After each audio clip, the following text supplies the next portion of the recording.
Hey guys, I want to talk to you about parents. 2010, I lost my dad. It was pretty much the most horrifying moment of my entire life because I lost my hero. He was somebody I looked up to, somebody who I wanted to be when I was a kid, and still do. And now he's not here with us anymore. Um, his birthday just passed, and there's not a day that goes by that I don't think about him. Okay. Uh, and for all the knuckleheads out there that be doing a lot of crazy stuff, getting themselves arrested and just doing drugs and hurting other people who just might be the son or daughter of someone else. You have to cherish every single moment that you have with your parents. I can guarantee you that if you don't, you're gonna miss out on a lot. And about 4 years ago, I almost lost my mom. Well, I felt like I almost lost my mom. She got sick, she got better. And no matter what is going on, if she needed anything at all, I don't care what it is, I will drive all the way across the country to get it. That is just how much I love my mom. She is the most courageous, the strongest woman I ever met in my life. She held down a job to raise me as a single mom my entire life. I look up to her, in such a big way. She always said that I never gave any trouble, but I know I did. But it wasn't any kind of trouble that landed me in jail. I almost went to juvie once, and because I was shoplifting, okay.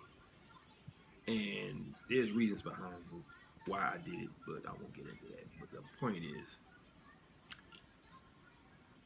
uh, I was caught and brought up to the front by an undercover cop. And little did I know, my mom was in the store that same day. And the cop said he was going to put me in front of everybody at the register and let them see who it was that was stealing from the store and to watch out for me just in case I would try to do it again.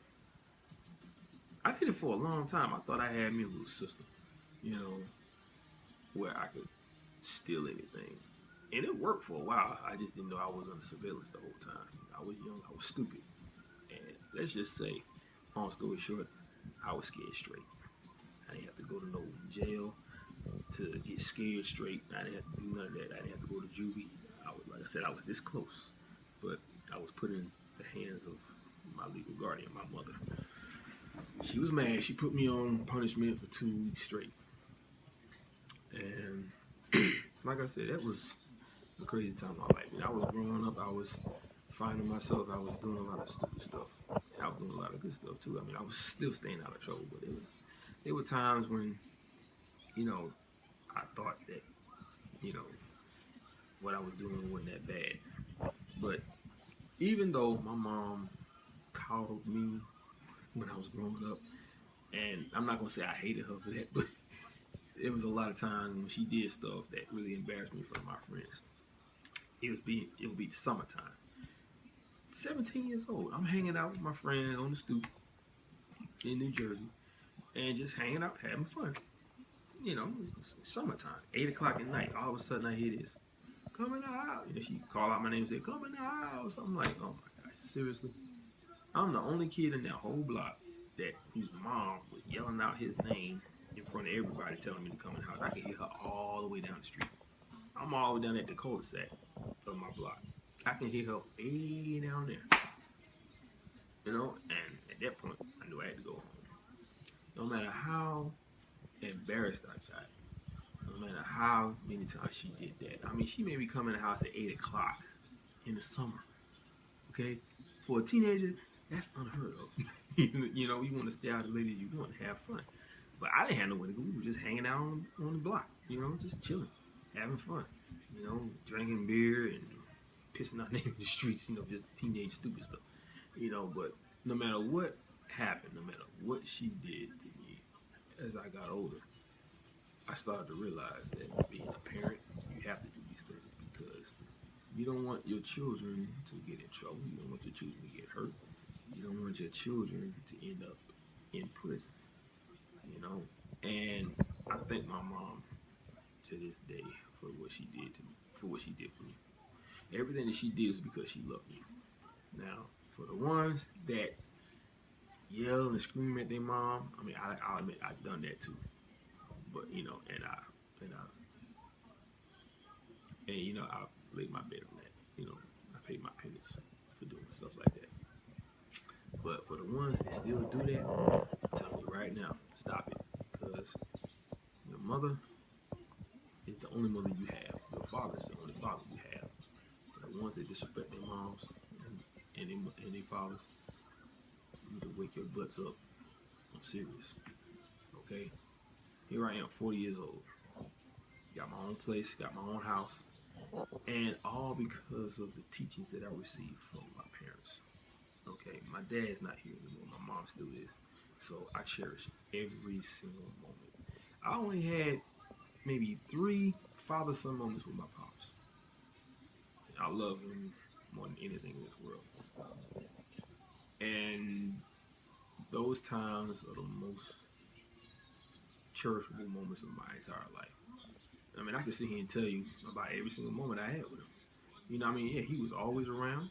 He always made sure I had what I needed. He was a father. He played the role of a father in a very good way. And he got 3 other kids too he took care of.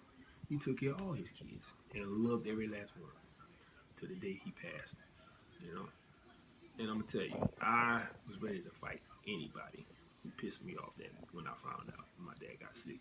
Even after he passed, I was willing to battle anybody, and I was willing to go to jail. I was willing to lose my job just because I was just, I was very unstable at that moment because, that was my father. When you grow up, you look at your father as the strongest man on the planet. Okay, nothing can hurt him. That's how you look at your father. You look at him as a superhero, and he was my superhero.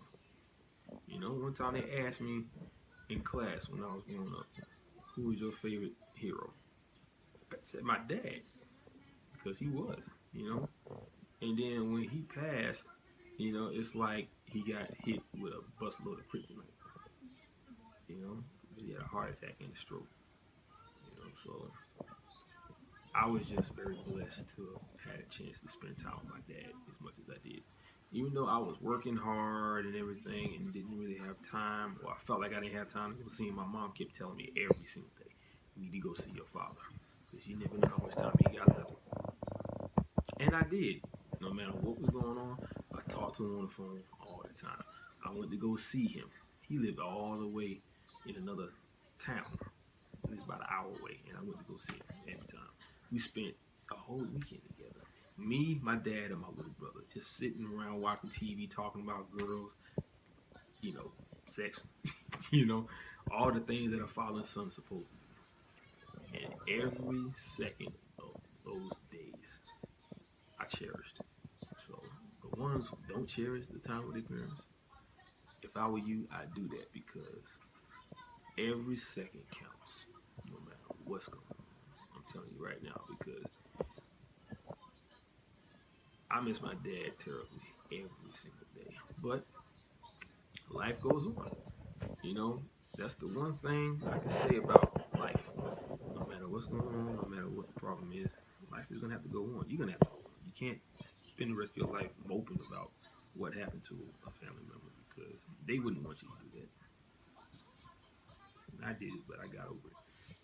So to all the knuckleheads out there that's doing stupid stuff, knowing you got a parent at home worrying about you every second of your life, stop it, please. Your parents are the most important people in your entire life.